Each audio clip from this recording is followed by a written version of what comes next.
So you got some low back pain that you want to fix. Well, do me a favor and break out a notepad and a pen and then drop them on the floor. I promise you, it's going to work.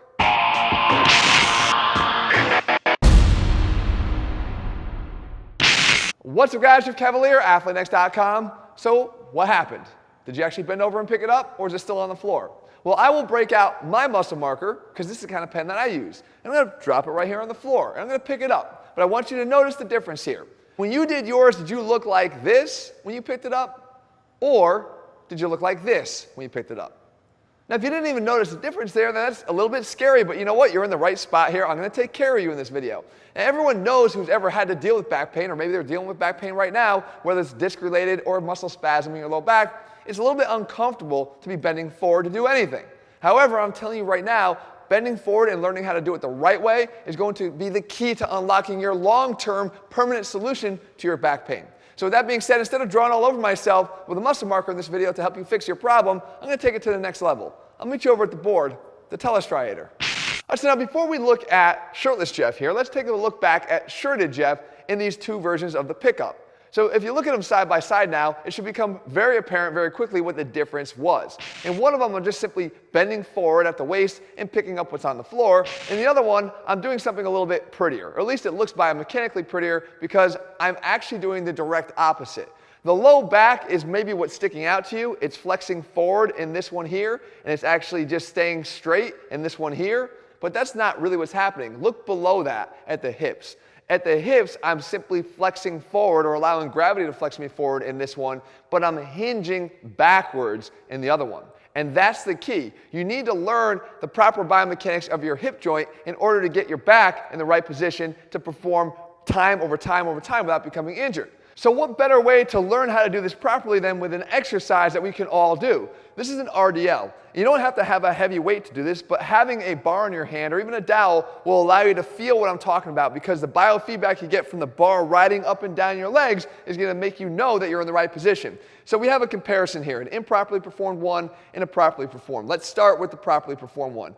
You can see here that the initiation of getting that bar down to the floor had nothing to do with me bending at the waist, bending forward. It has everything to do with right there, the hips traveling back in this direction. What I want you to focus on is making sure it goes straight back and forth. If you imagine that there's a dresser behind you with a drawer that's been left open, you want to be able to allow your butt to close that drawer. Right? It's one of the best analogies out there. It gets you to realize that it's simply just a straight back and forth motion that drives your ability to get down low to the ground. Most of us think that to get low, we have to get our head lower to the ground because that's where our eyes are.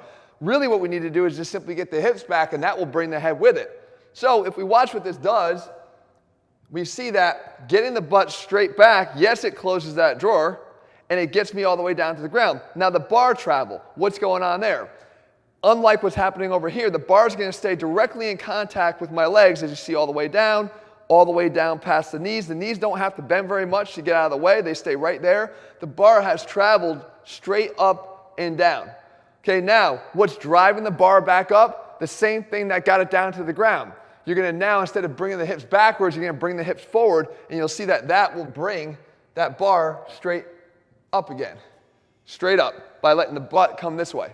Now, what's improper? What's improper is allowing this to bend forward. Why does that cause back pain, just like when you did the incorrect version when you bent over to pick up the pen? Well, two things happen. Number one, you're putting way too much stress on the low back muscles because the glutes don't want to do their job. Right there, look at, there hasn't been any real posterior motion here of the hips. It's all occurring by leaning forward at the back. When that happens, we get the muscles of the low back that act like the reins on a horse. As the horse starts to get out in front of you, you want to pull back to control the horse. Well, the same thing's happening here. As that weight starts to get down, or worse, as you'll see here out in front of you, the low back muscles are saying, hold on, and they're trying to grab and eccentrically hold on to pull you back. Well, at some point, they're going to be overtaxed. They're going to come to a point where they're just over-fatigued, and they say, that's enough. They become strained, you have a spasm, whatever it is, but you get a lot of discomfort. That might be a position you find yourself in right now. The fact is, it's not that one time that caused it, though it's what you felt was the leading cause of it.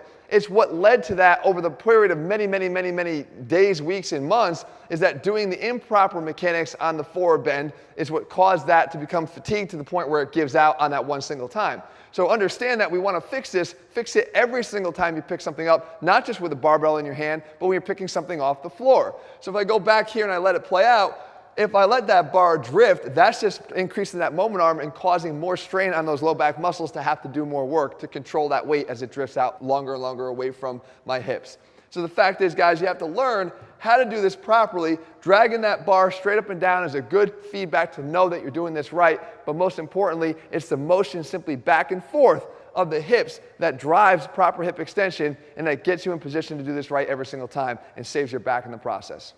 And so there you have it, guys. With the remedial task of simply learning how to bend forward and maybe even tie your shoelaces, you've now learned how to bulletproof your back to preventing back pain in the future. Guys, listen, it's all about learning how to create a formidable body, not just a strong one, but one that is resilient to injury in the long run. Guys, if you're looking for our step-by-step plans, we have them all laid out for you over at ATHLEAN-X.com. In the meantime, if you found the video helpful, leave your comments and thumbs up below. Let me know what else I can cover for you. As a physical therapist, I like to dive into these topics from time to time. You let me know what I can help you with, and I'll do just that. And also, make sure you click subscribe and turn on notifications so you never miss a new video when we put one out.